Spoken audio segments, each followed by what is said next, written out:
Evening and welcome to another Community Empowerment Hour brought to you by your friends and family at the Light Bearers Mission SCA Church.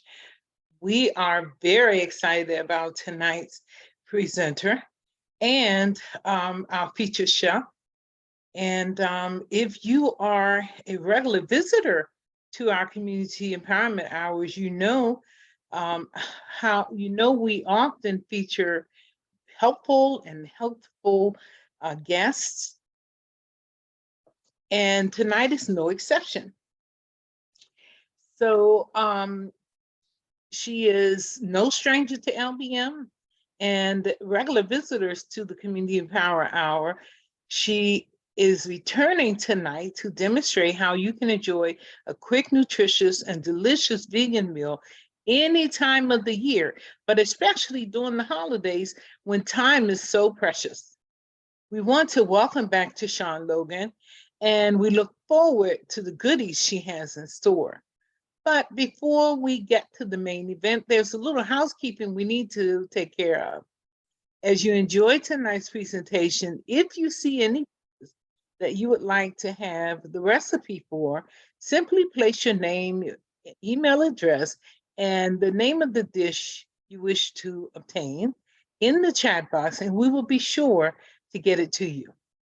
Also, if you have any questions, as we are moving through the presentation, just place them in the chat and we will try to get to every single question that is placed there. There is going to be a short poll near the end of the presentation, so we invite you to stay by and take part in that poll, helping us to continue to provide good and needful informational sessions for you in the coming year. Finally, as we are moving through the presentation, we ask that you mute your devices and turn off your cameras while we are presenting. And so now, without any further ado, I would like to turn over the floor to Chef Tashawn Logan.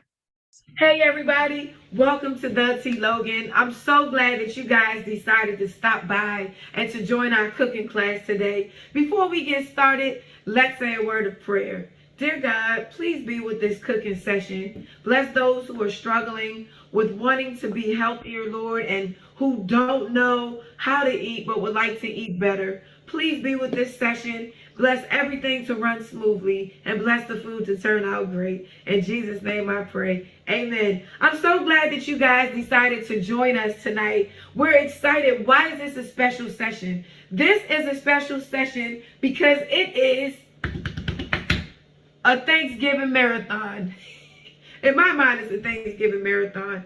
Well, I know you're wondering, Tishawn, what's on the menu for today? Well, I'm glad you asked. If we have enough time, and we're going to try to do this in within an hour, I'm going to show you that we can put together a nice, quick, to the point meal within a short period of time, stress-free. And it doesn't have to take a long time just to throw something together.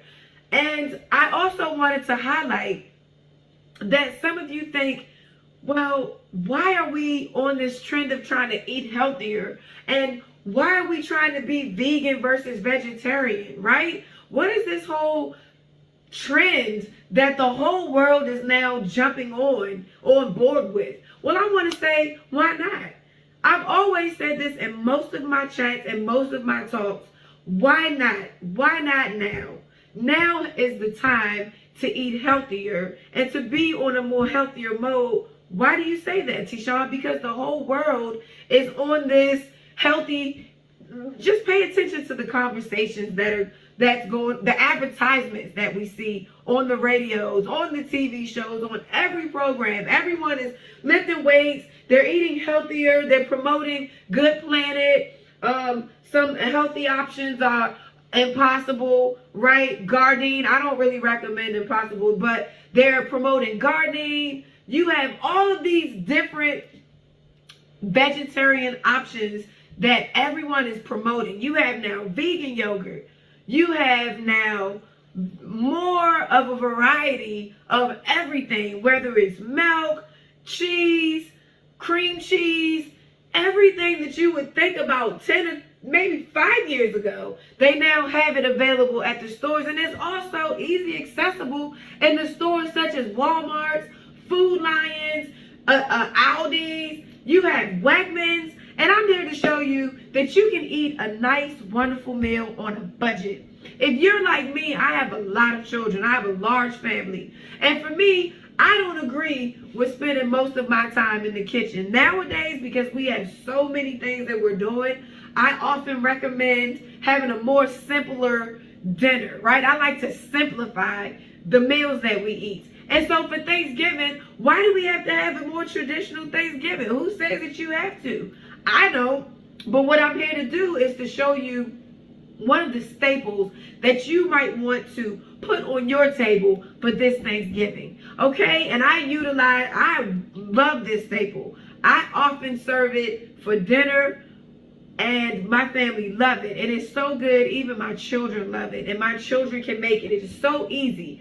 So we want to give you this Thanksgiving a more stress-free way of making vegetarian foods, okay? So one thing that I would like to highlight is the chicken bites, okay? It's not really chicken. You say, well, what is this base made out of? And I want to highlight Vital Wheat gluten. Now, Vital Wheat gluten may not be for you, for some of you gluten-freers, right? But I do have a book, The Lost Art of Thinking by Dr. Neil Netley, that backs up wheat gluten. Now, the old-time way of doing wheat gluten was taking a ball of wheat or flour, making it into a ball, and covering it with water. But thank God we have the more processed way, I guess, of doing wheat gluten, so that we can kind of skip a few steps and just jump right into making the vegetarian meat. Now, why do I recommend wheat gluten, also known as seitan? It's Seitan, and it's a very big staple in the vegan world, because what I would like to say is it is the base of all the vegetarian foods, unless it's gluten-free, that you may buy at the store. So say you might get some vegetarian meatballs. Well, what's in it? Vital Wheat gluten. Say you might get a veggie burger. Well, what's in it? Vital Wheat gluten. Say you may get some bread. What's in the bread? Vital Wheat gluten, because it is awesome in protein, okay? It is high in protein, and it's low in fats and carbs.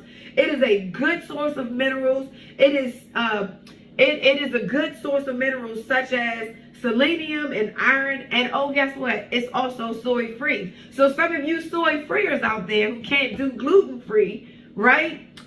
Or who can't do soy, then wheat gluten is for you. And like I said, wheat gluten is not for everybody, but it's a great alternative to make your own meat. Why do I recommend wheat gluten? I recommend it because when you can make wheat gluten and you can make it taste good in the way that you want it to taste, then you can make anything. Really, if you can get gluten down pat, guys, you can always make vegetarian alternatives for your family and put wonderful meals on the table. So I'm highlighting a vegetarian entree made out of wheat gluten along with a vegetable. And guess which vegetable I'm highlighting? You guessed it, asparagus. Nobody would guess asparagus, because why? Asparagus is one of those vegetables that you often put away. Oh, I don't really like asparagus. Why? Because one, I don't know how to make it. But I want to say asparagus is one of the easiest vegetables that you can make, hands down. And I'm going to show you my way of how we will make asparagus, okay? Why do we want asparagus? Because asparagus is a great source of nutrients. It also includes fiber, folates, vitamin A, C, and K. It's great on improving your digestion, and it lowers your blood pressure. And why not? So many people have to take blood pressure medications and, you know, all of these different alternatives, but why not eat the food that helps our blood pressure to get regulated? Why not eat the food that's going to help move our bowels, right? And fiber is something that helps to move and improve our bowels. All right. So with that being said, if we have enough time, we will do a dessert. And I want to promote this dessert because, matter of fact, we're going to do the dessert first. because I want to be able to put it in the refrigerator and help it to set up a little bit. Okay, now I'm going to give you one of my recipes that I use. I kind of added some flavor to it a little bit. So you can also make improvements as you please. But let's get started. We're going to do the dessert first, because while we're doing the dessert, then we're going to, you know what? I want to do the dessert because I want to let it sit up a little bit. But you know what? It's only going to take us 20 minutes to be able to do our wheat gluten. So let's go ahead and make the wheat gluten. So first what we're going to need is, we're going to need our pan. We're going to need our steamer, because we're going to steam this gluten. It's only going to take 20 minutes, guys. 20 minutes. You heard it right. So what I do is, this is my broccoli steamer that I use. This is my pan, a nice quartz pan. So what we're going to do, guys, is we're going to fill this pan up with water. Like to right here, guys. So some of you might not be able to see where we're filling it up. We're doing enough so that we can steam it so that the water won't run out. All right, so we're going to fill it up to here. We're going to turn our oven on high. We're going to put our steamer on the top, and we're going to get into it. So listen, here's what I have here. I am going to put my gloves on, because some of you know that working with wheat gluten can be very sticky. Okay, so I'm putting my gloves on. I have my hat on because I want to cover my hair. So first what we're going to do, guys, I have some non-stick cooking spray. I'm going to spray the pan before I get started so that the gluten, and you can't see it, but you will. I just don't want to have to keep moving the camera. My camera person is not here, so I don't want to have to keep moving it back and forth. And it's so easy, guys, I'm telling you. So here's what I have. This is my way of how I simplify a gluten recipe. All right. So first, I have, we can't do anything without the gluten, can we? All right, hold on 1 second. So this is, what we do is, guys, we specialize in wheat meats. So you may see this large pan that I have set before you. And what I'm doing is,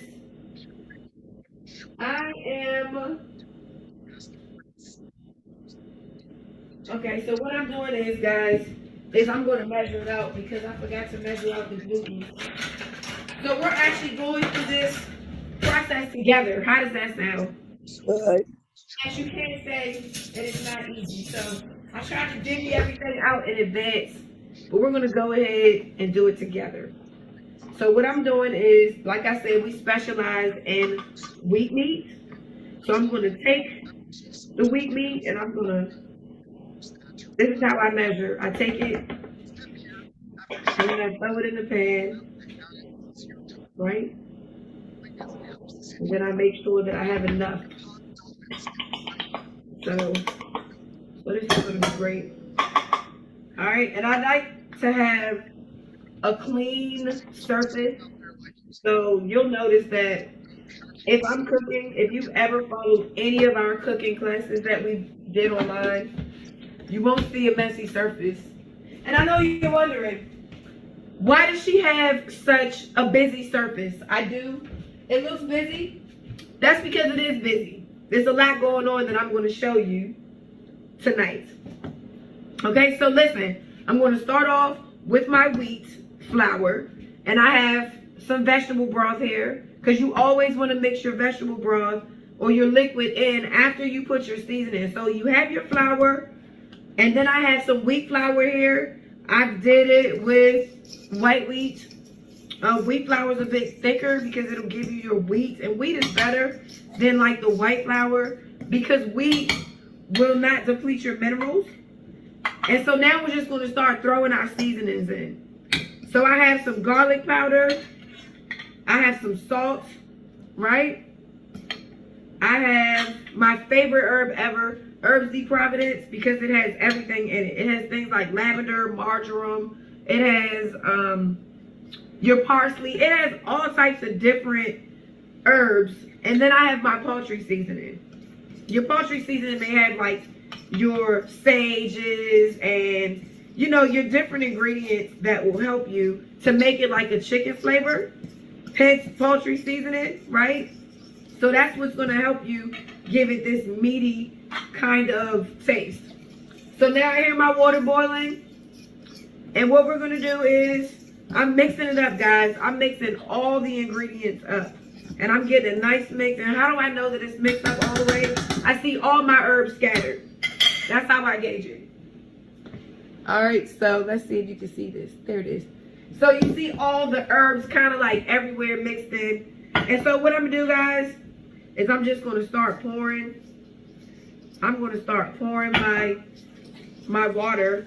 And you have to work quick with wheat gluten because it'll start hardening quickly. So it's like you almost have to be precise, because other than that you'll give up, because you'll say, oh, this is too hard. So here's what I do. I get my gluten like this in a nice consistency. And you know, I have my chef's coat on now. But really, guys, I'm just going to throw a little bit of water in with this, because I want it to be a little sticky, and I'm going to show you the consistency, because wheat gluten absorbs flavor. It absorbs everything, and sometimes I might add soy sauce to my water, like a little bit of soy sauce to my water, so that it'll already be seasoned and I wouldn't have to add so much salt, okay? And the other good thing about wheat meat is that you don't have to add a lot of salt. You can kind of, you know, but you don't want to over season it, because then it'll make your batter fall together. So this is what your ball will look like. Your ball will look like this, nice and thick and together. And that's because the wheat flour that's in it mixed in with the vital wheat. So listen, here's what I'm going to do. I'm mixing it in, right? And see, so what happens if you over mix it, it'll start falling together if you over salt it. So what I'm doing, guys, is I'm going to start breaking off little pieces. And I'm going to show you, because I'm going to put it on this plate. I'm just going to start breaking off. It's something like when you do like Chinese food, like chicken bites or something like that. Like just little remnants, because this is what we're going to steam. Okay? So, and we're going to give it time to rise. And you don't want to overcrowd your steam basket, because if you do, then it's going to rise together and then you're going to have to end up breaking it apart. So I'm just trying to work quick, because I'm trying to show you that you can put together a decent meal in less than an hour, and a main staple, all right? And then we're going to put a sauce together. So what I'm doing, guys, is I'm coming over. Here, let me show you real quickly. I'm coming over to the steam basket, and what I'm doing is I'm just dropping it in. And as you do this at home, right, you're just dropping the remnants of what I added to the plate in, and it's going to steam for 20 minutes, okay? So I'm putting my clock on for 20 minutes, and I don't want to overdo it, guys, because you see, vital wheat gluten can be very tricky. And then you'll be blaming me like T-Shawn doesn't know what she's talking about, because I did it the same exact thing that she said to do and it didn't turn out right? No, you're not going to blame me, because every time I do this, it turns out great. So I'm going to cover this. I probably have to do this twice, but I'm just trying to give you a quick demo, right? So we're going to put on our Thanksgiving meal, and I forgot, we're also going to do cranberry sauce. So for some of you who love cranberry sauce, we're not going to make it. I'm just going to show you a quick, you know, I'm going to show you where you can actually get this. So, all right, back over here to our workstation. So we have our timer on, guys, and we are going to go ahead and start our, you know what? Let's start our asparagus. We're going to start our asparagus, because our asparagus is quick and to the point, and it's really good. So here's what we're going to do with the asparagus. I have my pan. Always put parchment paper, because it's easy cleanup, right? And I wanted to show you, I got these asparagus from Great Value, which is Walmart, for like $2.97. Okay, asparagus, it doesn't take long to cook. So there's always instructions for some of you who've never cooked asparagus before, right? Unfortunately, this doesn't give us the oven way of doing it, but I'm going to do it, and we're going to put it on here on 350 for about 20 minutes. So the same time that my steamed veggies are going to be done is the same time that my asparagus is going to be fixed. So here's what we're going to do with the asparagus. Now, I know some of you are anti-olive oil or anti-oil. Some of you may be oil-free, and some of you may not be oil-free, right? So I'm arranging my asparagus nicely on the tray. And I'm doing away with my trash. Guys, I'm going to throw a little bit of olive oil, or I can throw my cooking spray. Matter of fact, let me do it like that. Let me throw my olive oil. Let me spray it. Because we don't want to bathe it. And that's the good thing about this cook spray, right? A non-stick cook spray. We can just spray it and gauge it. And then we just season it. Right? You take your salt. So I'm going to take some salt. And this is like the thick, coarse salt. So you don't need a lot of salt. So I'm going to take my salt and I'm going to throw it on there so it can kind of help bake my asparagus quickly. All right. And then I'm going to take, usually I do minced garlic, but I have garlic powder. And some of you may have garlic powder as opposed to fresh minced garlic, because that's another thing that I do when I just throw it all on top. And then, guys, guess what else? I have my Herbs de Providence. Once again, I told you this Herbs de Providence is wonderful. And so I just sprinkle, it's like a sprinkle party. We just start sprinkling the herbs and throwing everything in. And then, guess what this is? This right here is called fresh bell pepper. This bell pepper is actually from my garden. So what I'm going to do is I am putting my bell pepper, right? My green peppers and everything. And I'm sprinkling it on top because I made some string beans the other day and it turned out great. So I'm so excited about these asparagus. So let's put them in the oven and let's see how wonderful it is. In the meantime, guys, let's now do our dessert. So right now I have a Vitamix. So let me tell you what I have, okay? Before we do our dessert, we're going to do a nice carob. Instead, it will be like a no-bake chocolate pie. But what we're going to do is we're going to do a nice carob, no-bake. Instead of chocolate, it's going to be a carob pie. Now, why carob? Now, listen, I know some of you love chocolate. I am asking the Lord to help me with my chocolate taste buds, if I'm brutally honest, right? But I'm telling you, carob is such a better option, guys. It really is, because one, the caffeine that's in the chocolate is not good for us. And some of you who have migraines, there's something called tyrosine in chocolate. So chocolate is not good for those that suffer with headaches and migraines. Carob is good, a good source of fiber as well, guys. It also helps to relieve your bowels. It gives you, it's great antioxidants. It's wonderful for your blood pressure. It's fat-free, gluten-free for some of you gluten-freers out there, right? And then we have tofu.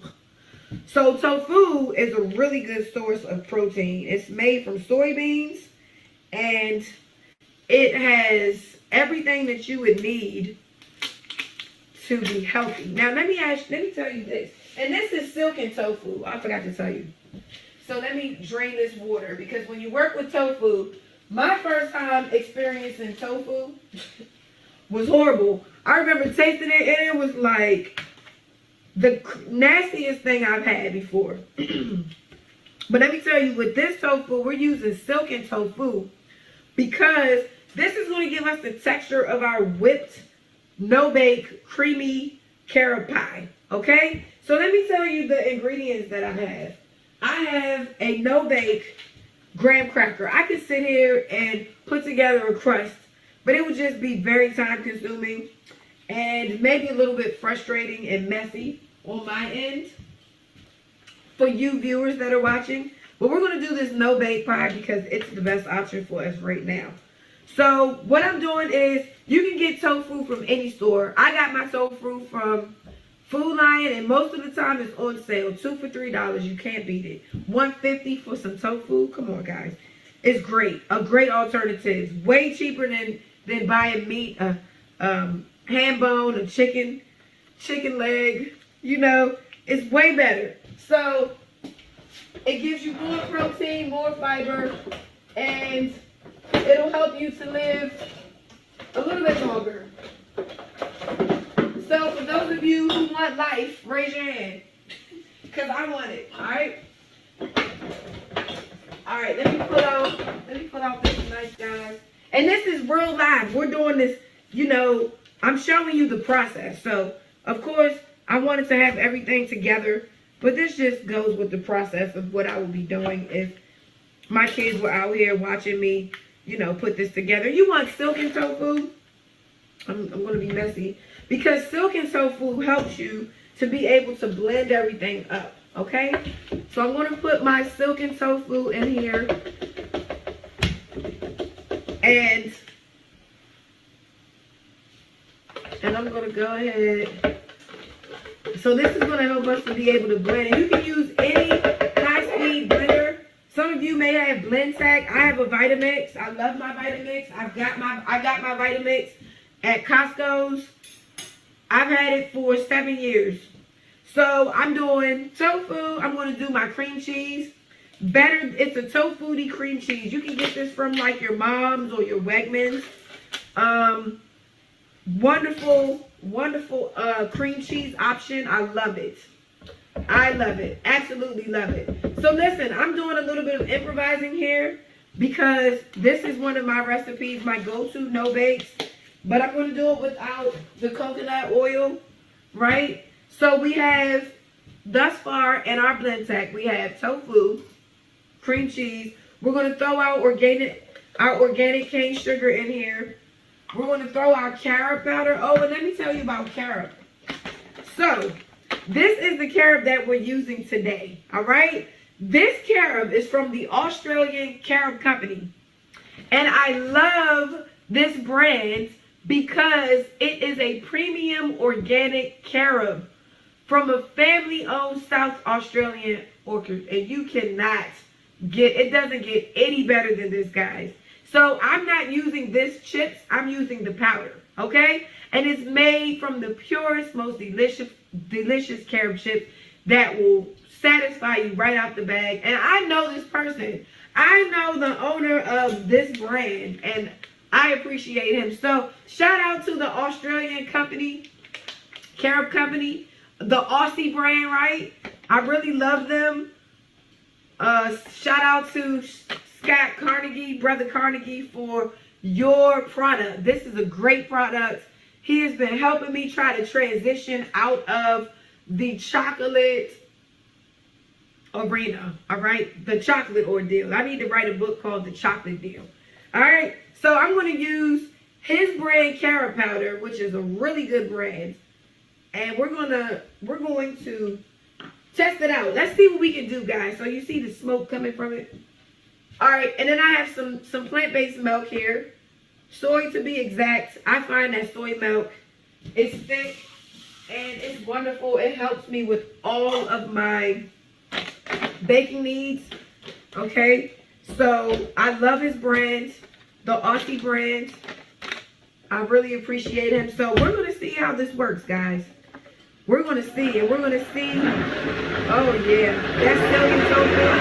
Oh, yeah. That's great. Oh, I'm excited about it, guys.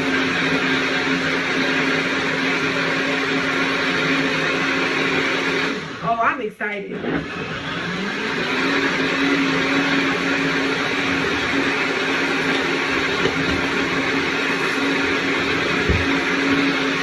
So I'm putting it on for a good 1 minute.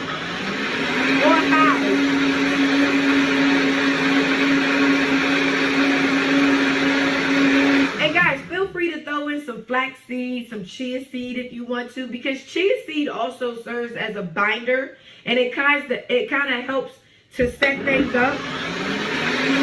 So, and always remember to test your product. So let's taste it. Oh, that's going to be good. And you know why? Because I added that cream cheese, and that's going to be great. So what I'm going to do is I'm going to add a little bit more carrot powder to this because I'm excited. Can't you tell? I am so excited about how this is turning out. I'm excited. So let's do it again.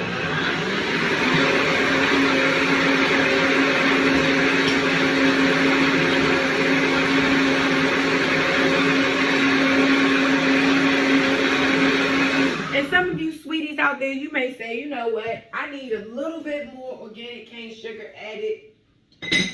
So guess what I did? No problem. I heard you from the phone. I added a little bit more organic cane sugar because I want it to be nice and sweet. I want my kids to be able to have this extra treat. Because that's what this is, guys. This is a treat. So let me taste it. Oh my gosh, look at this. It's thickening up already. I wish you could see this. Look at this, guys. Look how thick this pudding is. You see this? Nice and thick. Now, that's where your coconut oil will come in. Your coconut oil would help to make this super easy and quick because where's somebody? I need to smack the show. I need to smack somebody. I need to call my cousin down, my husband, and tell him to come down here so I can slap him just because this is so good. It is so good you can eat it just like this. So maybe, listen, maybe, just maybe, I got a quick idea. Just maybe, guys, you may want to serve this just like this. Well, you know what? Let's fill our pie up first. So here's what I'm doing. I'm filling the pie up. I might save a little bit so I can add it to this bowl so I can bring my husband a nice shot of it. And you want to make sure that you blend it up, guys. Just enough so that you can make sure that the tofu is gone, okay? So, guys, listen. I'm so excited about this pie. I'm so excited. And I know for some of you who are looking like, no, she didn't use aluminum. Yes, I did because I wanted to do it for a quick demonstration. I always have a wonderful graham cracker recipe. And I'm going to put this in the refrigerator. So how does this look, guys? Doesn't this look good? This just looks great. And it's nice and blended. We're going to look at that. And we're almost done making our veggie meat, okay? So I'm going to put this in the refrigerator and let this sit up. Oh, I cannot wait. And always, guys, save your top. Because what you're going to do is you're going to take this and flip it over, right? And put it in the refrigerator so that it, and it's supposed to sit up for 2 hours, but set up for 2 hours. But, you know, for the sake of time, guys, oh, I'm so excited about this wheat meat. All right, I'm so excited about it. So here's what I'm going to do. I'm trying to clean as we go, guys. Clean as we go because this is so wonderful. Man, this is wonderful. I'm so excited because this is an impromptu carrot pie that we made. I just wanted to add one extra recipe and it was simply the cream cheese. And that cream cheese, guys, did the trick. So I'm so excited about this. So excited. It makes me want to kind of like eat everything. I kind of want to lick the bowl. I want to lick the bowl, guys, on camera. That's how good it is. Okay, so what we're doing is I added like 5 more minutes to the clock, guys. I added 5 more minutes because I wanted to make sure that, you know, the bites are going to be good. And it's going to be good enough for us to be able to season. And when I bring it over to, you know, the frying pan, we want to make sure that everything is good. So listen, if you want to do a sauce, right? So here's what we're going to do. I got to show you this pan. This pan is great. They're not paying me for this. But this pan is wonderful. This pan is made by Viking. Okay, it's a non-stick pan. And I usually, my Just Egg works great in this Viking pan. I got it from this bargain hut down the street from my house. They like have a lot of different bargains. And I thought I got 2 pans for the price of $20. It was the greatest deal ever. So here's what we're doing. We are waiting for the asparagus to get ready, and it looks pretty good. Smells great, right? You don't want to overcook asparagus. It's almost like making kale and putting it in the pot for 3 hours, right? And you're killing all the nutrients, the vitamins, the minerals. Thank God for kale juice, right? Because now if you've overcooked your kale, you can still drink the juice and you can still get the nutrients and minerals that you need from the juice. Now, let me highlight one thing about asparagus out of many.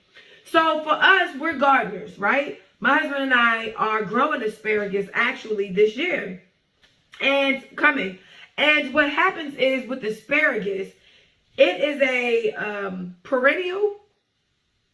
And what happens is with asparagus,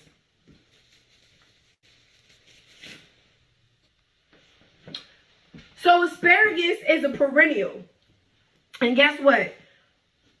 Asparagus, if you plant it one time, it will continue to come back every year. But I'm so excited because asparagus is so good. But I want to tell you this. Make sure if you do decide to plant asparagus that you have one area set aside so that it can keep growing back. So you don't want to mess with that when you're planting asparagus. And it does take a long time to grow, okay? So, I mean, it takes some time to grow. So for those of you who are planning on moving out of the cities into the country, right? Per se, you want to grow some food, then go ahead and start planting that right away when you can, when it's in season to plant. I think that's like around, I want to say the spring is when you can plant asparagus, right?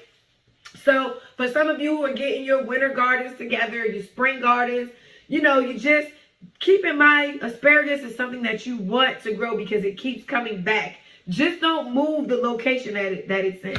So I wanted to highlight that. And now as we have 5 minutes on the clock, guys, we're now going to transition to our sauce phase.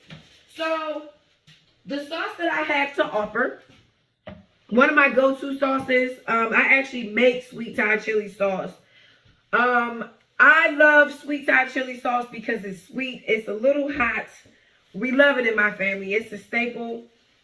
And it's mixed with ketchup. So it's the most easiest sauce, hands down, that you can make. If you want to do a nice quick sauce, do Thai chili sauce and ketchup. Mix it together and it gives you the perfect sweet hot, right? Sweet fire taste ever. And when we're done with steaming our gluten, right, our wheat meat, we are going to fry it. We're going to put a nice sear on top of it, guys. And then we're going to add our sauce to it. So I'm just trying to show you the process of what we do to make the wheat meat. And it's so good. It's such an easy process, guys. It's such an easy process. You cannot, hands down, make a mistake with making your sauce for your Vital Wheat gluten. And plus, you know what it is that you're putting inside of it, okay? So a little bit about us before we have 4 minutes on the clock. I want to say that you say, well, how does T-Shawn know how to make this food? Well, we've been cooking and catering for over 10 years. We specialize in vegetarian alternatives. Anybody, to me, can make sides. You can make kale, collards, potatoes, yams, rice. Rice is one of the easiest things, but sometimes it doesn't work for me right? I think people, my catering friends say, oh, well, T, make rice. It's easy, it's inexpensive, but it never turns out the way that I want it to sometimes. And I love making rice and peas, okay? That's one of my specialties when we used to cater on our old menu.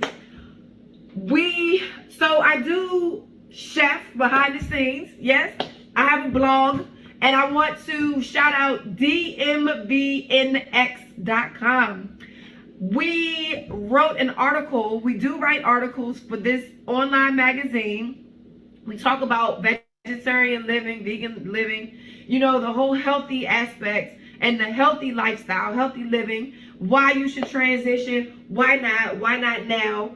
And we're on this healthy now kick, right? So we write an article. I am an author. I have a book that you can read. It's not a cookbook, but the cookbook is coming. Give me some time. I know I said that last year when I did a cooking show for you guys, but it's coming. We also, some of the things that my husband and I in our ministry we've been doing is shipping out tea. We have shipped out tea to folk who have been catching the cold, the common cold, maybe flu. You know, this pandemic season has been coming around. Some people from LBM have reached out to us. We've shipped out to New York. We just recently shipped out to California. We've shipped out to Georgia, Maryland, all over the DMV area, guys. And I'm so excited about this tea because it is one of our ministries. And we've given people tea if they couldn't afford it, because we are a firm believer that your health is your wealth. And you can't do anything without your health. One of our neighbors came over to our house he's our plumber. And before he came, he had COVID. I think he was on his last leg. His daughter was kind of in a panic. And she was just saying, well, we don't know if Mr. So-and-so can come to your house because he's sick. And we don't know if we should take him to the hospital. And I said, hold up, before you do, check out our tea. So we made some tea. We didn't charge them because it's our ministry as well. And we didn't know them. And, we're just trying to help the people and our community. We're big in our community, guys. You'll know that about us when you read up on us. And so we made him, well, first the Lord told me make garlic and juice some garlic and juice ginger. So I juiced garlic and ginger in a 16-ounce jug. And then we made the tea. We made I think 2 16 ounces just in case it was too strong for him. And so to make a long story short, we told her specifically, give him the tea. Do not give him the garlic and the ginger straight up. And she gave him the garlic and the ginger straight up first as opposed to the tea. And would you believe that he was at work the very next day? This man had COVID and he was at work up and running his business. And he's in his 70s. And so it's just such a blessing to be able to help people. So this is one of the things that we do. We make tea. We make body oil. Our brand is kind of like a healthy brand. Everything we do has something medicinal in it that kind of may be able to help you, if you will, is my disclaimer. And so we do different things that we forage from our land. Goldenrod oil, mullein oil. Some of these things are good goldenrod is good with your body aches, with muscle spasms. Ear oil, mullein oil is good for your ear aches. We've tried and tested it on ourselves. It may not work for everybody. So we have rose oil, calendula oil. These things are good for your skin, for your hair. And my hair is covered right now, so you can't see the shininess, the glow that I use from the calendula oil. And most of these things are body oil and hair oil. So these are just some of the things that we have to offer. We also do a body butter. And guys, we're just so excited to just share with you our ministry. You can find us at www.antajuacres.com. Antaju, A-N-T-A-J-U-C, acres, A-C-R-E-S.com, or www.antaju, which is A-N-T-A-J-U-C.com. We are so excited to be able to provide for you guys, provide your needs. So tell somebody, if you know someone that's sick, who needs a help. Some of the people in one of my families, they were sick. They had a lingering cough, and we were able to ship them some tea. And hands down, we made them believers, guys. So we're here to make you a believer. Not only a believer in vegetarian foods and the alternatives, but we're here to make you a believer in wanting to be healthy and wanting to be whole, because the whole goal and the idea, guys, is that health is your wealth. And we say this to ourselves all the time. Okay, so guys, our time is up. Also, I wanted to say, if you wanted to find this recipe, please make sure you add your address to the chat box, and we will jot that down and send you the address. If you love what we have to offer here, guys, then send your address and drop it down in the chat for us, and we will gladly send you the recipe to this wonderful, quick, stress-free Thanksgiving meal. All right, guys, let's get to it. I'm going to bring you over to my stove, okay? Hopefully the clarity is great, guys. I'm so excited about this themed, you know, seitan. Okay, you should be excited because all the water is gone. That's why I said you got to make sure, guys. Okay, impromptu. So we got to make sure that we add all the water back to it, else it will, this gluten will suck all the life out of you. Have you ever had someone to suck all the life out of you? That's what this Vital Wheat gluten will do. It will suck everything out of you, guys. So I want you to see what this looks like. Nice nuggets, guys. Nice nuggets. Oh, you didn't see that. Nice nuggets. So what we're going to do is, it should have like a nice little sear. What we're going to do is, we're going to add it now to the pan, right? So it should be like a nice sear, guys. And you can almost just take it, right, and dump it in. And what we're going to do is, we're now going to pan fry it. And sometimes, don't get nervous if it gets stuck to the pan, right? That's why you got to make sure you spray it. And so, guys, we're on a roll. We're just 43 minutes in, and we're almost done, guys. And I'm checking on my asparagus, so by the time I get finished frying this up, I'm going to turn it on high because I want to speed it up, guys. So what I'm doing is, I'm going to sear this. Now, like I said, some of you might not agree with the oil, but I just throw a little bit, or sometimes I put like a little bit of, you know, a little bit of vegetable oil in the pan, guys. Or I might add just like this non-stick cooking spray, just so that it won't really stick to my pan. And it really doesn't. And so what I like to do is, I like to put like a nice little sear to it, right? And then we're going to plate it. So this is the exciting part. So guys, listen, I'm adding this to the pan. So part of it is already kind of seared. You can't really see it. If my cameraman was down here, he would kind of zoom in, right? But the bottom part from the pan is already seared. So now what I'm going to do is, I'm going to take this off. Actually, you know what? I'm waiting for the steam to come.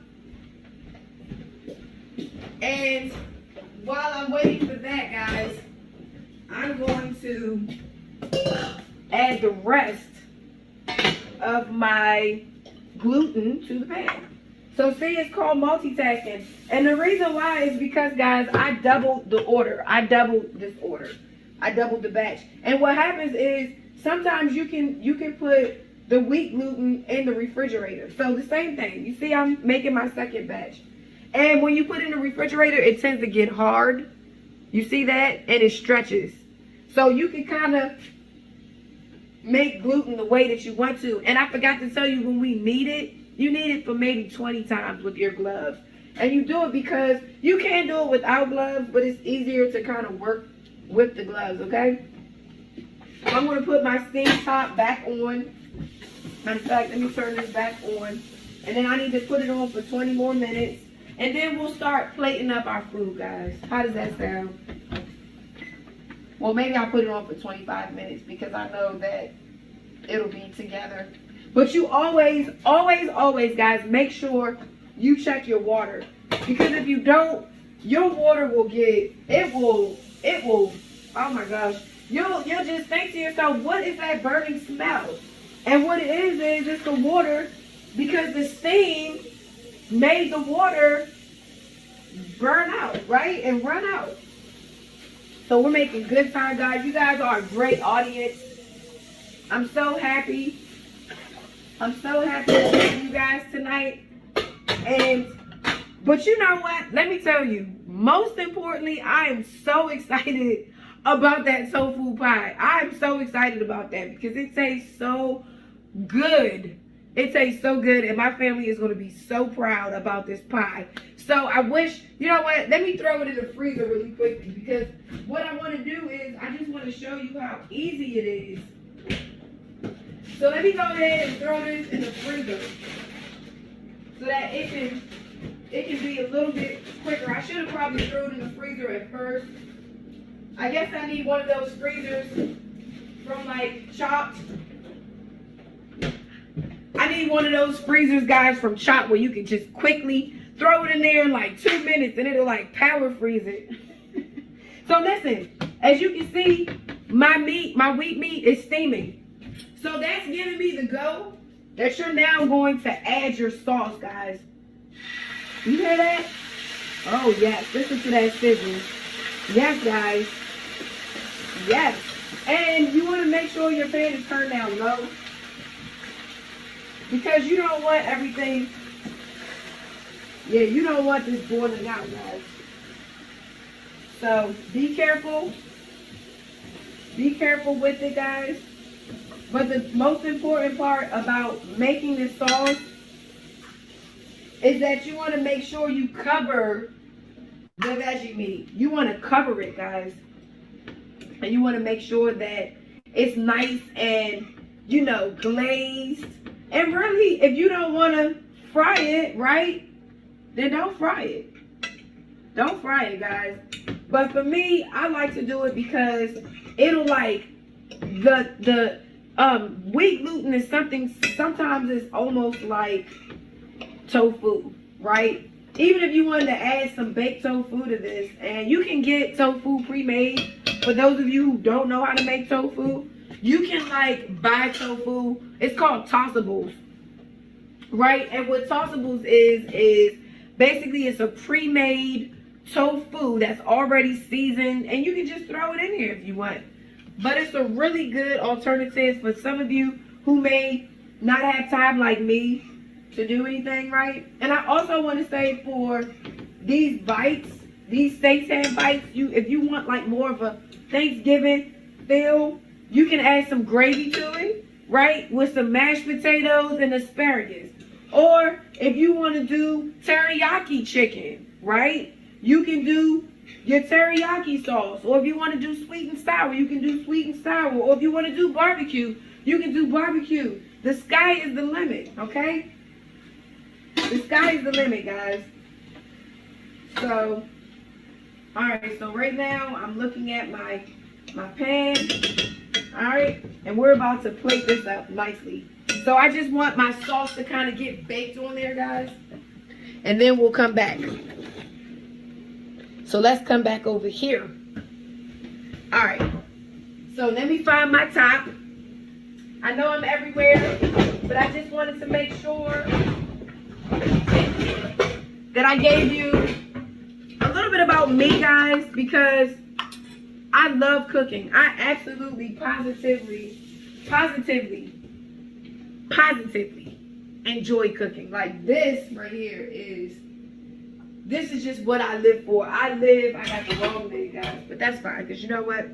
We're going to plate it. I just don't want it to be popping all over the place, but I live to cook. I don't live to eat. I live to cook good food and to be able to bless people with great ideas. My ideas of how vegetarian food should be fixed. Also, guys, most of the things, I wanted to highlight some of the things that we do. Most of the foods, not most, some herbs that we grow, we use in our food, we grow in our gardens. So I wanted to share with you that as well. Just some of the things that we've been doing because we are so busy. So right here, this is our chili oil that we infused from our cayenne from our garden, okay? So this is our fresh chili oil.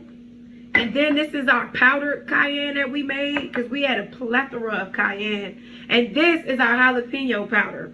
Okay, guys? So I just wanted to show you, and also our basil. So some of these herbs and everything that we get, guys, it comes from our garden, and we just use it and add it to our food. Why not? Why not use what God gives you, right? So I just want to say that we're almost done, guys. We almost put together a wonderful meal in less than an hour, okay? So let me get the vegetarian, here, let me wash my plate off.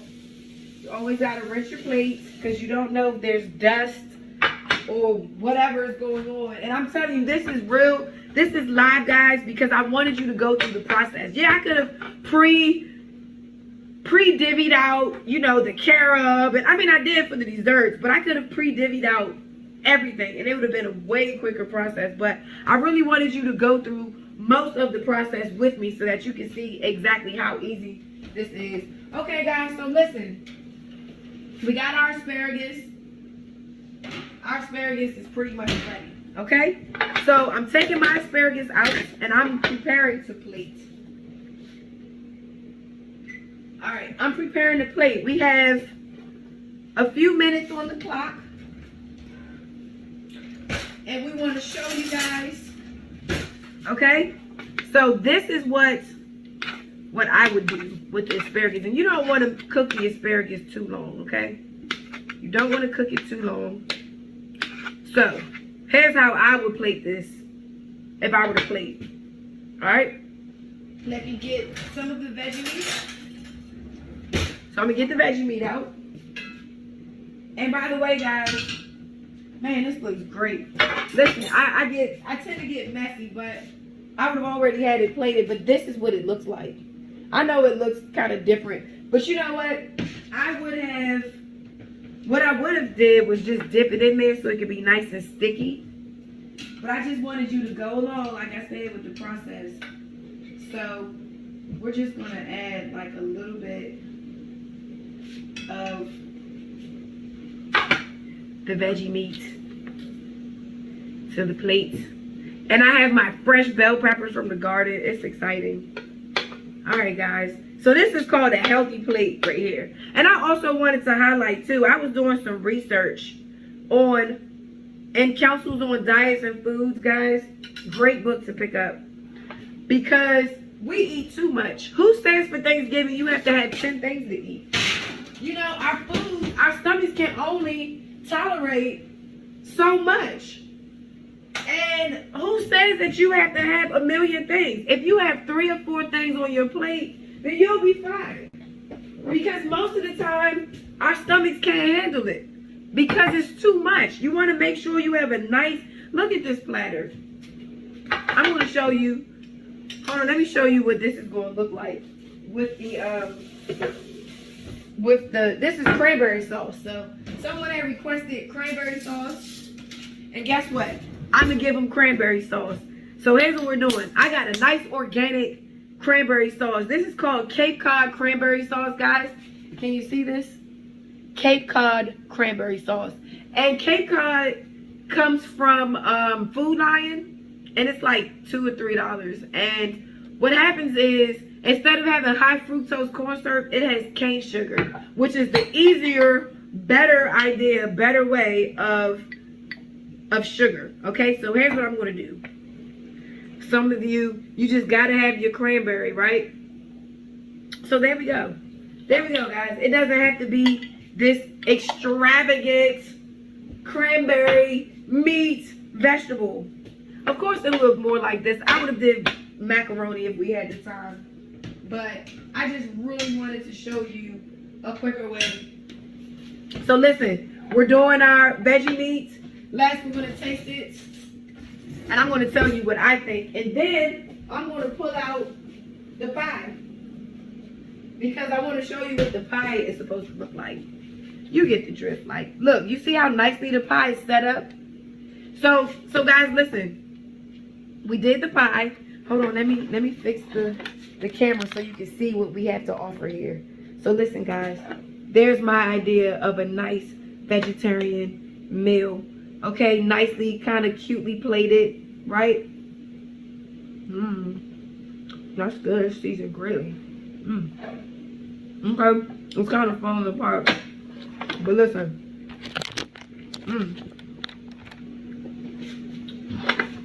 It's just enough for me.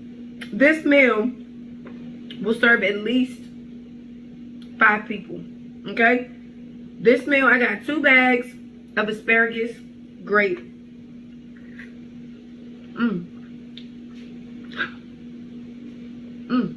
Y'all ain't right. Y'all are not right way. I had to pray. Because in the beginning I prayed and I asked the Lord for this to turn out great. And He did. So listen, I hope you enjoyed this session. Wait, let me try out the asparagus. Somebody said, well, what does asparagus taste like, Tishawn?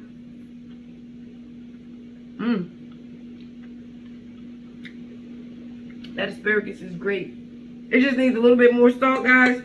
But you finagle that salt the way that you want to. Okay? Let me taste this cranberry sauce. I'm not really... That's pretty good. I'm not too much of a cranberry fan. But I tell you what, this was great. And then listen, guys. This is the pudding that you want to smack everybody with, okay? This is great. So what you're going to do is freeze this, put it in the refrigerator for 2 hours overnight. When you wake up in the morning, after you have your worship, right, Bible before breakfast, then that's when you want to slice this nice little pie open and enjoy. Well, guys, I hope you enjoyed this wonderful Thanksgiving cooking session with Tishawn Logan, none other than The T Logan. You can find us at thetlogan.com. I'm sure they'll put it in the chat. You can find our products at Antaju Acres or Antaju.com. And and I forgot to say, we also sell salves. So feel free. I know you know someone that hurts, okay, that whose body can be in pain. So listen, if you know someone that you can bless, feel free to reach out to us and we will gladly assist you guys with your pain. Okay? After all, health is your wealth. And we look forward to being able to minister to you guys. Guys, well, thank you so much for giving us a wonderful Thanksgiving cooking show. And we hope you enjoy your time together with your family, as well as cooking this wonderful, easy, simple, stress-free meal. Thank you guys so much for tuning in, and we look forward to talking to you another time and seeing you another time, guys. See you later and have a good night. It was awesome. That's a lot of information, a lot of very vital things, and a lot of recipes. And we got a lot of requests for recipes. And I want to assure everyone that has placed their email in the chat that we will get those recipes out to you. Any recipes that are featured, we will get them out to you. I'm inviting you once again to remain on for a little later on. We have a poll that's coming up that we'd like for you to participate in, and it's vital that you do so that we can continue to bring you this informative and helpful types of programmings, and we need to hear from you in order to do that. So I did see just a few questions in the chat to Sean. If you could join us here and we can address those questions. So it looks like Veronica wanted to know, and she wasn't the only one, wanted to know how you actually clipped and stored your herbs, your fresh herbs, your basil, your mint from your garden. And I know that wasn't in your presentation tonight, but that was the question that was asked and repeated. And so if we could do that, if you can give us a quick answer to that. Well, first I'd like to say good evening, everybody. I hope you can hear me. I'm having a bit difficulties with my internet connection, but I hope that you can hear me. So can you hear me okay? Yes, coming through clearly. All right, amen. So the question was, what was the question? Because I was trying to figure out if I should go on my phone or if I should come on my computer. So I'm sorry. Well, Now I'm back Veronica, on my. along with a couple of others, wanted to know how you clip and store your fresh herbs from your garden. Okay. So, Okay. So what I typically do is when it comes to harvesting my herbs, right now I showed you, we have cayenne, we have habanero, jalapeno peppers, we have basil, we have parsley. And of course, you know that you can only keep these herbs fresh for a certain amount of time. yeah. And so what I typically do is so what I try to do with my herbs, because I'm in so many different groups, like I make soap as well. Can you hear me? Because it says my internet connection Yes. is unstable. It's still So, here. okay, good. Amen. So I make soap, and what I do is I try to use my fresh herbs and I try to put it in my soap. I try to use my basil and maybe my parsley. I'll make a salad dressing out of it. And sometimes I'll soak it so I can get the juice, because that's how I made the soap. But what I usually do in order to really reserve this herb for a long time is I dehydrate it. Yes. Dehydrators, I know some people get scared when they see, oh, dehydrate. Well, a dehydrator can cost so much money, but not so. You can go on Amazon and pick up a quick dehydrator for about $40 roughly. And that's how I reserve my herbs. I'm trying to see what I had oh, an abundance of basil in my garden this year, and one thing that I did was I, instead of pulling the leaves off, I pulled the branches and actually hang them up to dry them. I have a dehydrator, but sometimes okay. I just don't feel like pulling the whole thing out. So I'll just hang them up, and that helps to dry them. And then once they're dry, store them in a glass jar, and make sure the glass jar is dry, and keep it in a cool, dark place. So I had So some other that's what I questions. do. I usually, if I dehydrate, can you hear me? If I dehydrate the herb, then I'll put it in a glass jar like this, and I will date it. And then that way I have my dried herbs. I mean, most of the time they say herbs last only 2 years as a shelf life, but I don't deem that to be true. I just think they have to name it. They have to put, something on the shelf. As long as you keep it in a place where it's not being exposed to light and moisture, it should last longer than 2 years. But if you don't have a bunker, if you have a cabinet, you want to store not only your herbs, but your herbal teas as well, out of direct sunlight in a dark, cool place, and then preferably a glass jar. So that's just a little tip on the side. Yes. Now, I had a question about that pie because it looked really good. And actually, I had a couple of questions. The carob that you use that you got from the Aussie company, it's a little blonder than what I normally see when I go into my local health food store to purchase carob. And I wanted to ask, is there an option to get the darker one that will mimic the cocoa powder through the Aussie company? Hold on one second. Let me go get the other two powders that I have, okay? Okay. So that I can show you, because I did want to highlight this. I'm glad that you asked me. Let me get this. And while you're going, I'm going to share some information about carob that our participants may or may not know. Carob is actually a substitute, has used as a substitute, been used for many centuries as an alternative to cocoa powder. It has a natural sweetness to it and is loaded with potassium and other vitamins such as magnesium, iron, calcium, and fiber. It contains no salt or caffeine, and it comes in a variety of forms, making it not only versatile, but very inexpensive. So, and like I said, normally when I shop for carob, I don't see the blonde alternative, but I'm very excited about that because that gives you even more versatility in your cooking. So you were saying to Sean? Mhm. So the reason why his carob powder is blonde is because it's pure. It comes straight from the carob tree that they have out in Australia. And so I noticed that with most of his products that he offers, now they do have these candy bars, right?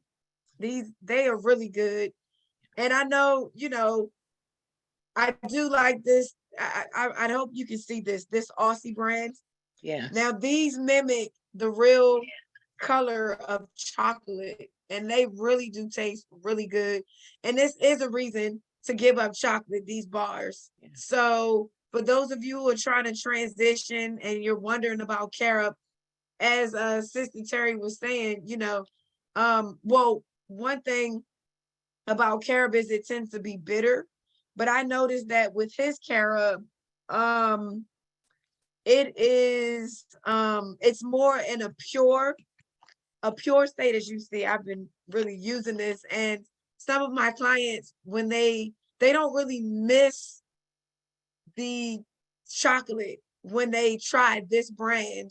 And I really think it's the process. That's why his carob powder is more blonde than the regular, you know, dark carob that we tend to get at the store. Yeah, and I think the other thing that might account for the darker coloring might be simply the roasting process too, because I know just like with coffee, you roast it, and the longer you roast it, the seeds, the deeper the color of the finished product. So that might account for the blondness of it. Now, Veronica put something in the chat with regard to having the carob taste a little like more like chocolate. And you're absolutely right. The carob has a natural slight bitterness Yes. to it and a slight natural sweetness. And in my cooking, there are things that I do to add to the carob to make it taste more like chocolate or cocoa. And one of the things that in traditional cooking, and they usually will add coffee to the chocolate cocoa powder to increase the taste of the chocolate. And as we do not, because coffee is not, should not be a part of a healthy diet because of the presence of caffeine, we don't use coffee. You Mhm. can try Roma or Postum, which are coffee alternatives. I don't typically stock those things in my pantry, so I use other spices and herbs such as cardamom and cinnamon, and also trying to is it not cilantro, coriander, to add it, and I just play with it till I get the taste that I'm looking for. Now, you used a herb in your cooking, both in your asparagus as well as in your preparation for your chicken. Um, it was a herb blend called Herbes de Provence. And Provence. Yes, Provence. Yes. Provence. No, That's now let me correct. tell you, I'm sorry. I do apologize, guys. I did say Herb de Providence, but when I did further research, it's Provence. It comes from France. And Yes. what happens is I will pick it up from this healthy, the Adventist bookstore in Silver Spring, because they usually carry this the blends, right? Yes. And what happens is they so they cut off Provence and it was just deprived. So I kind of Yeah. made up the word.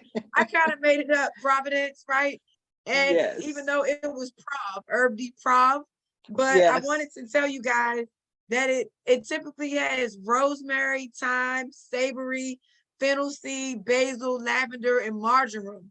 Because ideally, you know, we all tend to use these things separately, but why not Yes. just throw it all in the same you know, the same you know, have it in a mix. But Sister Terry, now to answer, I think Veronica's question, Yes. or maybe you asked a question about the carob powder. So I Yeah. had reached out to the owner of Caribou, Mm-hmm. and he was saying that they have two powders. He said the raw is milled from carob pods into Yeah. powder without any heat. And their roasted powder is heated between 200 Fahrenheit and 400 Fahrenheit, slow roasted. So that's the Ah, difference between the two. and that's exactly what I was thinking, but I wanted to confirm. And you're absolutely right. Like curry, herbes de Provence is it differs. It's from the Florence region of Provence, and it differs from house to house, restaurant to restaurant, because it can be comprised of any number of the herbs you've mentioned, and then additional herbs, depending on the taste of the person. So, as you know from like curry powder, it differs as well. You can buy curry powder here in one side of town and go to the other town and buy curry powder, and they'll taste very different. And the same thing applies for herbes de Provence, because the herbs that are favored, they're common herbs that are found in France, in that Provence, in that region of Provence. And each cook will sometimes have their own blend. And I do recommend that it, as far as possible, when you're able to do so, rather than buy a blend from the store, create your own blend. Get familiar with the herbs and the things that you're cooking with, so you will know what herbs pair well with one another, which herbs to use for which application, whether you're making a chicken, a seitan chicken or seitan beef, what herbs go well with what vegetables, because this herb blend is used typically on meats as well as on vegetables. So I do encourage you. I mean, and the internet right now is a wealth of information that can help you. I remember one time I was making a seafood dish, and I usually use a blend called Old Bay seasoning, and I didn't have it. Yeah, obey. So I just decided I'll make my own.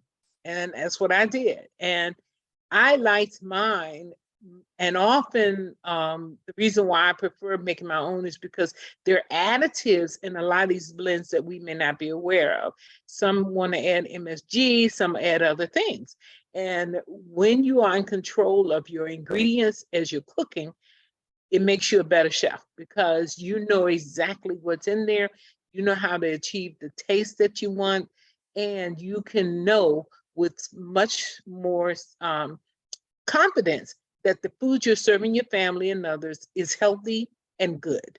So I encourage you not only to make your own spice blends, but also those auxiliary things such as ketchup. Very easy to make ketchup. And like Tishan featured in her demo, this chili sauce. And that's also— And it's really easy because yeah, very you easy. know how to do it. You know what's going into it.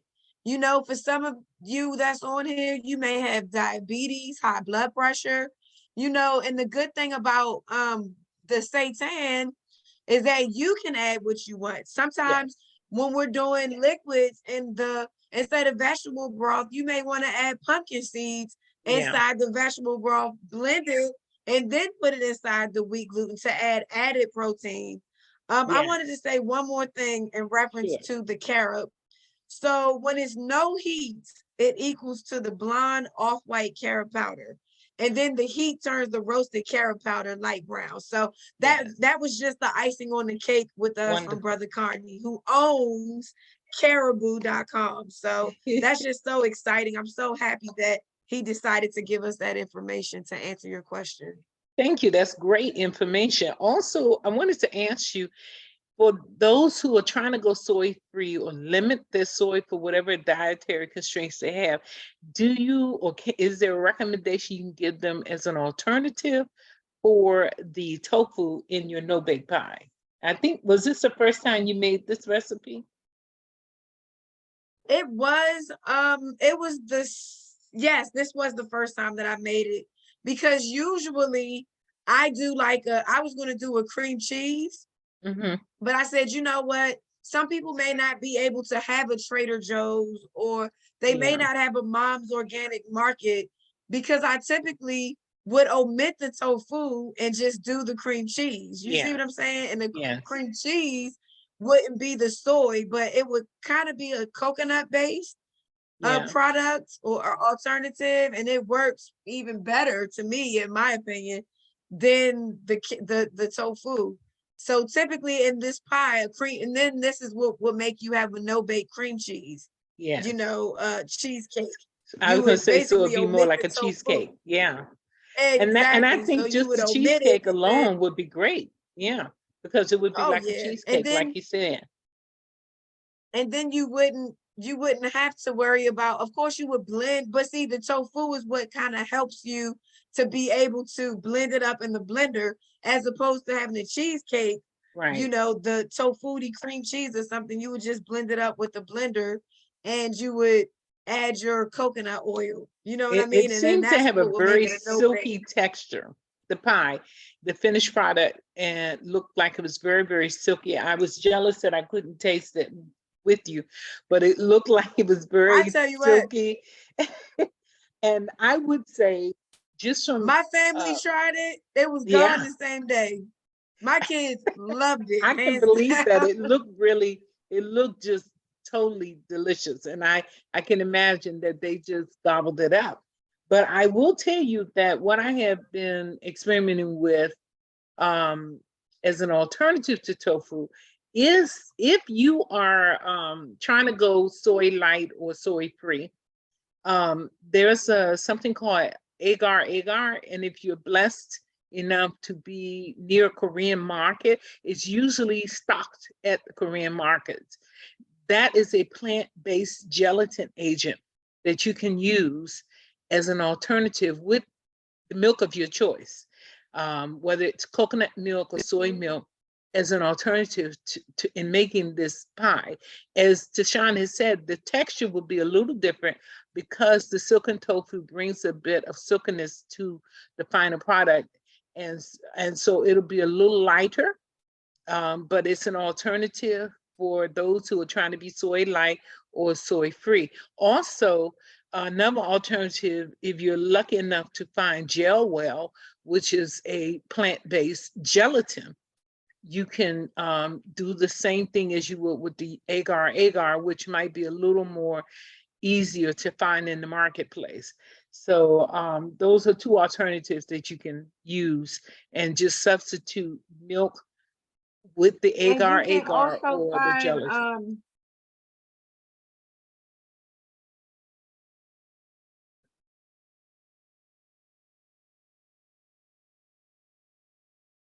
you can also, so those of you who, if you decide to go the agar agar route, don't get scared about the price, because agar agar can be a bit expensive, Yes. but you know, don't, it's still healthy, it's still good for you. And if you can't reach it at the Asian markets, it's always online, because I did order some online at Yeah. Amazon. Okay, it's a bit cheaper.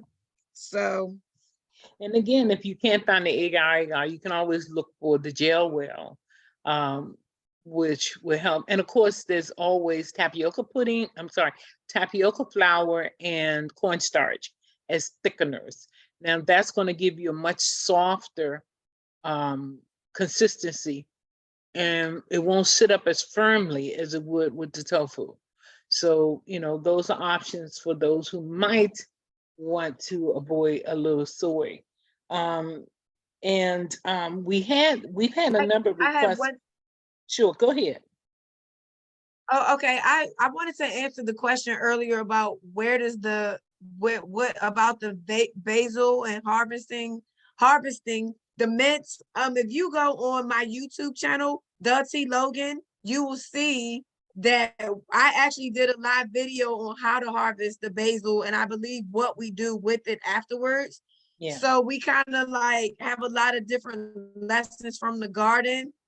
But what I also learned was that when your basil plant flowers, make sure you save those flower tops, because the seeds are located in the flowers, and you can kind of use that for later to be able to plant it, as opposed to buying seeds, you know, and being able to start it from seedlings. You can just harvest like cut it at the root and then harvest those plants. Because what I was doing was I was cutting them and then I was throwing them out in the garden, like, oh, I just want my basil plant to keep flourishing, right? But I just found out, for real, if I'm brutally honest, I found out today from one of my girlfriends, Cynthia. She's a great gardener, master gardener in my eyes. She was saying to harvest the top and save it. And I'm like, what? Yes. Where were you? Where was you last week when the week before when I'm throwing these flower tops away? So that's Wow. something to keep in mind too, guys. Yeah, thanks for that tip. That's a great tip for gardeners out there. And I love to garden, and I'm a gardener myself. And I'm glad that kind of segues into the other thing that I wanted to talk to you about, because you mentioned that asparagus is a perennial, and indeed it is. But I wanted to share that what I had learned about asparagus is that you can't plant the asparagus and expect to harvest in the same season, because what you're actually eating are the young shoots. You want to let it sit for about another year for maturity of the plant before, and I found out that it will come back 15, 20, 30 years. So plant it once and it's going to come back. Like you said, if you maintain that ground, when you winter it, if you're in a colder climate, you want to winter over it with some leaves and stuff to keep the ground, the moisture in the ground, and to try to maintain the ground when the plant has died off because of the winter. And in the spring, you're going to go back, you're going to remove those dead leaves or leave them there as compost, and prepare your ground so that the shoots in the spring will come up, and you'll be harvesting from them same plants 15, 20, 30 years. I don't know any plant I've ever planted that comes back 20 and 30 years, but apparently asparagus is one of those miracle plants, and I happen to love asparagus. And I'm very happy that you chose to feature frozen asparagus on your demo tonight, because what a lot of people don't know is that frozen is fresh. Some people think that frozen vegetables, they shy from them because they don't understand that they're actually frozen fresh. So this is a valuable information if you are in an area where food insecurity is the problem because you can't get the fresh vegetables. And in every place all over these United States, at some point in the year, fresh is not available. So frozen is definitely a viable option. Like you said in your demo, you just don't want to overcook it. Cook it and be very gentle with it. So asparagus, like okra, tends to disintegrate very quickly, and then it has a almost slimy texture that some people find off-putting. But because I love okra, I don't care about that texture. It doesn't put me off. And so if you're one of those people, then you don't want to cook it long. You want to just cook it enough till it's just warmed through, and it will be crunchy and nice, and you won't have to worry about that off-putting texture. So I appreciate that very much. And I wanted to ask you, or share, you use the spray, which is, you're right in my camp. I like the sprays too. And I wanted to encourage our participants that if you're purchasing a spray, because there are some people that are going oil free. In fact, I'm coming back after being oil free for the last 10 days, trying to maintain this oil free, because the advantages of the spray over using oil in your cooking is that what it does is allow you to, it allows you to cut calories from your diet. So, so I appreciate you talking to both of them. So can you speak if you have some information on that? It looks like I'm looking at our clock. We got a few minutes, so before we go, I'm gonna wrap this up. I'm gonna allow you to share any extra thoughts or expound on anything that you might have, and then we're gonna close out our session with a prayer of thanks for God allowing us to share this very important information. Yes, and closing, I wanted to say that when it comes to asparagus, okay, I talked briefly about it, but it is one of those vegetables that it takes at least a good 3 years before you'll be able to harvest it. But as sister was saying, once you harvest it or once you grow it, you don't need to grow it anymore because it keeps coming back. And you want to make sure that you have its own area because it's almost like bamboo, how bamboo, if Yeah. you plant bamboo in one area, bamboo will just take over. Like comfrey, if you plant comfrey in one area, comfrey will just take over. If you do the same thing with echinacea, it will take over, but it's a good takeover. Yeah. And also, yes, I was nervous thinking that you guys would think, oh, no, she didn't give us a demo with some frozen asparagus as opposed to fresh. But I'm glad you highlighted that fresh is just like, frozen is just like fresh. We're just trying to reserve all the vitamins and minerals and nutrients that it has. So what do you do when you can't eat all of the spaghetti in your refrigerator? You throw it in the freezer, right? Yeah. So that's the same thing that you do when it comes to the vegetables and the fruits and stuff that you can't maintain. You just throw it in the freezer so that it'll give it a longer shelf life. But thank you so much for inviting me to be able to come back yet again. I thank God for this being yet another successful cooking class. I hope you guys have learned some valuable information. Feel free to reach out to us. You can reach us on all of our social media handles. I've given it to you in the chat. We are here for you to be able to coach you through transitioning. And after all, health is your wealth. So thanks again, guys, and have a good evening. Amen. And thank you, Tashawn. It is always a pleasure to have you. Your energy is admirable. I don't know how. I guess you have to have that level of energy to do as much as you do. And the poll is up. We invite you to please take a moment to do that poll before you sign off. And as we're closing, join me as we close in prayer. And let's bow our heads.